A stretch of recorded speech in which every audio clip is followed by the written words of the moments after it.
Hey guys, Scott here. I have not showered for 3 days. I have played Elden Ring more than I have breathed oxygen, and I have just beaten the game, and I wanted to give a review of it.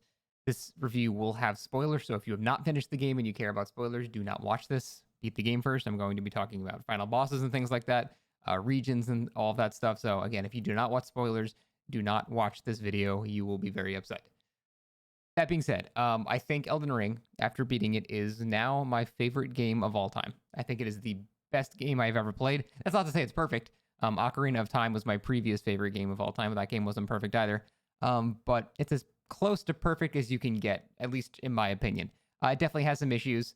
Now, the whole performance thing, I got very lucky. I had pretty much no performance issues the entire time playing the game. I think I had 2 crashes in 70 hours, and my frame rate dropped maybe to 40 a couple of times. But that was pretty much it. So I got lucky there. I'm not going to pretend that these issues don't exist. I know they're very widespread for a lot of people. So I will have to say that's definitely a huge issue with the game that they need to fix very quickly. And it breaks my heart that some people are saying the game is bad because they can't play it because they're missing out on such an experience. So that is an obvious criticism of the game right now. The performance is not good, but I got very lucky. That being said, yeah, the game is absolutely astonishing in its scale and its scope. I have never seen a game offer this much content in my life. It feels like it is such a giant open world. But usually when you talk about open world games, it's just like, it's an open world, but there's just not much really to do in it. Even in Breath of the Wild, like what's in the open world? You have, occasional temples that have, puzzles and stuff like that, and just some random enemies and stuff like that. And that's pretty much it. Don't get me wrong, I love Breath of the Wild. It's one of my favorite games. It's extremely good. But this game has that open world feel, but not a single time playing this game did I feel like, oh, I was like, oh, this is just the giant empty nothingness. It's just it's an open world to be open world. Like when I was playing The Witcher, I felt that. I felt the world was so big to the point where they couldn't possibly fill it with that much things of intrigue to keep me wanting to play and explore and stuff like that. But for some reason, just I guess the size of it, it was just the perfect balance of open world, and there's just always something interesting to find. Like from the very beginning of the game, almost very early on, I found this well that took me down into the Safria River. And if you've been there, you know how gorgeous that place is. It's like a giant celestial cave. And when you get there, I saw this like Parthenon in the distance, and it looked so cool. And then above me were like these giant like ancient structures, like way above me. And like for half the game, I didn't even care about the Elden Ring anymore. I just wanted to get to these places. I was so excited about these areas that all my focus was for getting there. And finally, when you beat General Radon, a meteor hits the ground in this area, and then as you drop down into this cave more and more, the color scheme starts to change to match that area. And I got more and more excited as I kept dropping further and further down until I landed, and the text said like Nokron, the Eternal City. And I was like, I have not had that giddy, childlike feeling since I played like Ocarina of Time. I was so like mystified by so many things in this game that I actually felt like a little kid playing it. That's not to say I don't get excited playing games nowadays, but that childlike wonder portion of it was just unmatched. I have not felt that in such a long time, to the point the game had completely just taken up my entire life.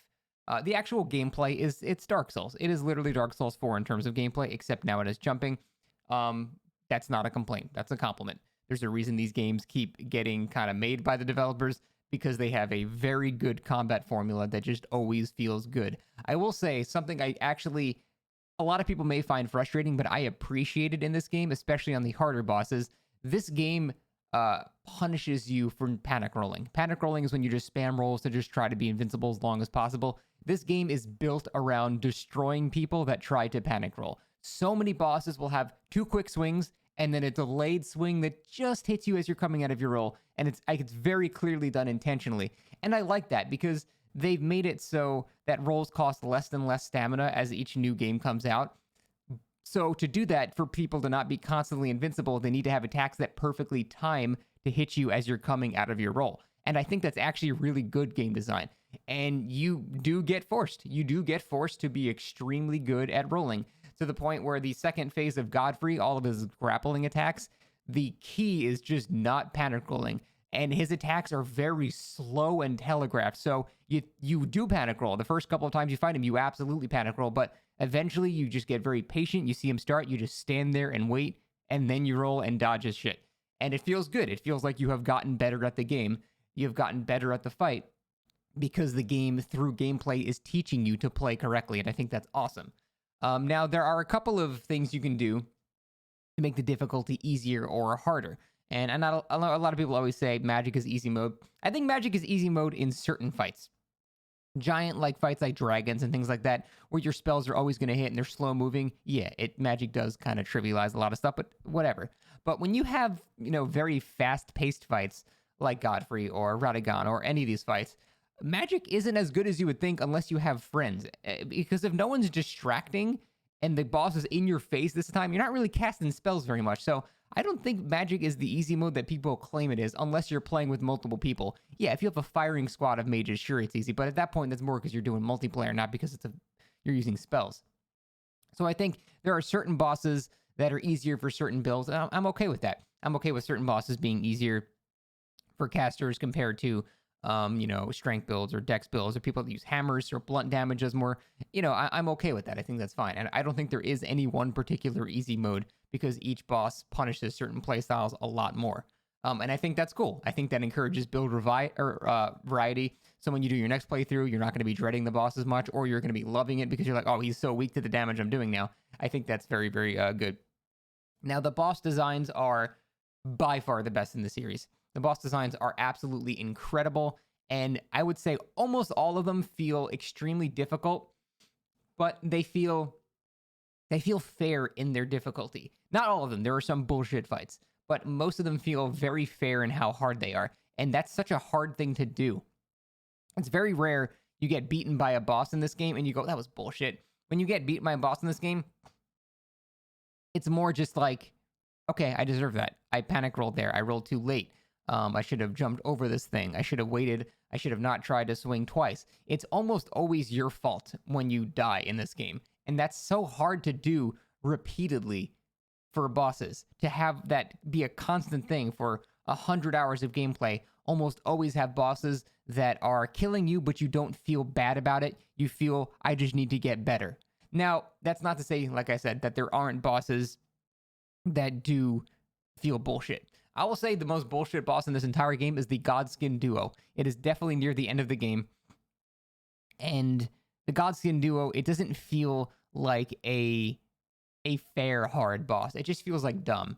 It just, basically, you're just getting ganked by two single bosses that you've probably fought in dungeons before that were very hard to begin with. But now there are two of them. They both have their phases. They both self-resurrect each other. So even if you kill them at the same time, it doesn't matter. They're just basically ganking you with spells while the other one's in your face with melee. It's just a giant, miserable experience. And it really, it's just not good. It's one of the only times in the game that I use the spirit summons to actually just make the fight feel more fair. Because it was just like, it didn't feel good. And the thing is, that whole section of the game, it is mentally draining. Like, the last 5 hours of this game are draining because you kill the fire giant, you go to this area, then you have to fight the bullshit Godskin duo, which, like I said, are just genuinely unfair. And then after that, you have to go fight the beast clergyman, and then he turns into Malekith the Blackblade, and then you go back to the capital, and then you have to go fight Godfrey, who has multiple phases, and then you have to go immediately fight Radagon after that, and then immediately after that, you have to fight the Elden Beast. It's like a giant boss rush, which normally you can handle in easier games, but when each boss takes you an hour to beat, it is mentally draining the end of this game. And it could be because I played the game for 10 hours straight, and that I was getting to the end at the end of that stream, so I was like, okay, I'm done. But I actually had to give up at Radagon before I actually beat the game, because it was just such a draining boss rush. And that might actually be one of the few complaints I have about this game. There's no breather for the last 5-6 hours of the game. It's just boss. And the bosses are awesome, don't get me wrong. But yeah, it's a little mentally draining. And I will say, the very, very last boss, the Elden Beast, I didn't really enjoy that much. Compared to all the bosses in the game, I think the fact that it's after Radagon with no chance to drink or to replenish your flasks at all, so you're expected to essentially perfect Radagon, not take any damage, not use any flasks the entire time. And then you have to fight another boss. The thing is, I wouldn't really mind the Elden Beast that much if the way it was designed, it's designed to do chip damage to you, which would be fine if you didn't just have to fight essentially 2 bosses right before that without refilling your flasks. Because the chip damage that they have, it's very like unclear what the player is supposed to do for a lot of his attacks. The Elden Beast has this one attack where he shoots out this golden ring that just spews billions of projectiles at you for like 30 seconds. And I've tried running away, I've tried rolling through it. I don't know what you're supposed to do. After 10 tries against them, I still don't know what you're supposed to do. There might be a gimmick that I just don't understand, but I genuinely don't know what you're supposed to do against this thing that's just spewing billions of projectiles at you. And you don't die to it, but it chunks down your health quite a bit. And because it's right after a boss that just was very difficult, you probably don't have that many flasks to begin with. So every time I got to the Elden Beast, I just died to chip damage and just random, like, I just ran out of flask. And it never really felt good. Dying to Godfrey and dying to Radagon felt great because it felt like, okay, the boss earned it. It was fair. It was good. But dying to the Elden Beast always felt like I just died to some shitty chip damage or something like that. So as an actual last boss, it was a little disappointing. I'm going to consider Radagon the last boss, considering the theme that plays. Radagon is akin to Gehrman the First Hunter, and then the Elden Beast is akin to the Moon Presence. I would just say that's more fair. Other than that, though, that's pretty much it. I don't have any other complaints about the game.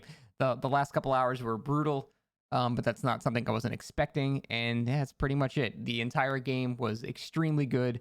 The amount of exploration, the amount of builds that you can make in this game is unreal. I don't even know where I'm going to start for PvP. I don't even know what to begin to do because of the amount of builds and customization with the whole Ash of War system allowing you to have basically any weapon art on any weapon. It's just that there's so much shit in the game. It's going to take me 100 more hours to even begin to understand what a meta could possibly even be. And I think that's extremely exciting. I think that is awesome and a huge compliment to the game. The little mini dungeons and stuff like that, they're nice little side breaks, 10, 20 minutes, usually just a generic enemy for a boss, and they have some sweet loot at the end. I have no problem with that. It doesn't really help the game, but it doesn't hurt it either. It's just additional stuff if you like that stuff. So overall, yeah, Elden Ring is the best game I've ever played. It is not without its flaws, but the immense amount of good things about it far outweighs the flaws, and I do genuinely agree with all the 10 out of 10 reviews it's getting. I think it's as close to a perfect game as you can possibly get. But that is it, guys. Favorite game of all time. I think a lot of people are going to be saying that. But yeah, that's it, guys. Thank you so much for watching. We'll see you next time.